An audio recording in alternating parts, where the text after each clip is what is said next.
சம்பளத்தில் சேமிக்க 7 எளிய வழிகள். Money saving tips. தமிழ். வணக்கம் நண்பர்களே. உங்களுக்கு மாதம் சம்பளம் வந்த உடனே சில நாட்களில் எல்லாமே முடிந்து விடுகிறதா? பணத்தை சேமிக்க முடியாமல் போராடுகிறீர்களா? கவலைப்படாதீர்கள்.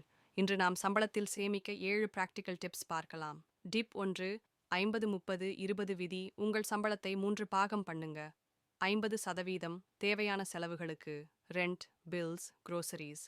30% personal wants, shopping, movies, travel. 20% நிதியை காப்பாற்றுகிறது. இந்த ஃபார்முலாவை ஃபாலோ பண்ணினால் கட்டுப்பாடோடு செலவு செய்யலாம். டிப் 2.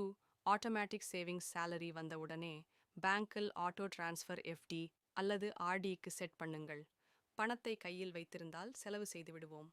ஆட்டோ சேவ் பண்ணினால் அதை எளிதில் தொட முடியாது. டிப் 3. Budget tracking app. உங்கள் செலவுகளை மானிட்டர் பண்ணுங்கள்.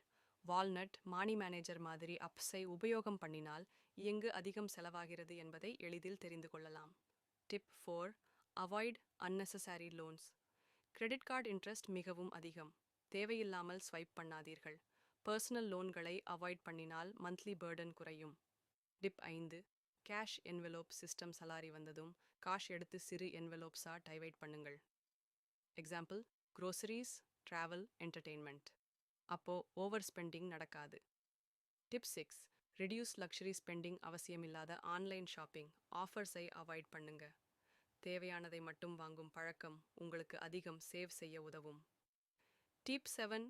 Invest early. சம்பளத்தில் இருந்து ஒவ்வொரு மாதமும் சிறிய தொகையாவது mutual funds, SIP, gold bonds, recurring டெபாசிட்ஸில் சேவ் பண்ணுங்கள். கலவை நன்மை உங்களை சில வருடங்களில் பெரிய சேமிப்பாளராக மாற்றிவிடும். இந்த 7 சேவிங் டிப்ஸை ஃபாலோ பண்ணினால் உங்கள் சம்பளத்தில் நல்ல தொகையை சேவ் பண்ண முடியும். உங்களுக்கு எது அதிகம் யூஸ்ஃபுல்லா இருந்தது என்று காமெண்ட் பண்ணுங்க. சப்ஸ்கிரைப் பண்ண மறக்காதீங்க. நன்றி.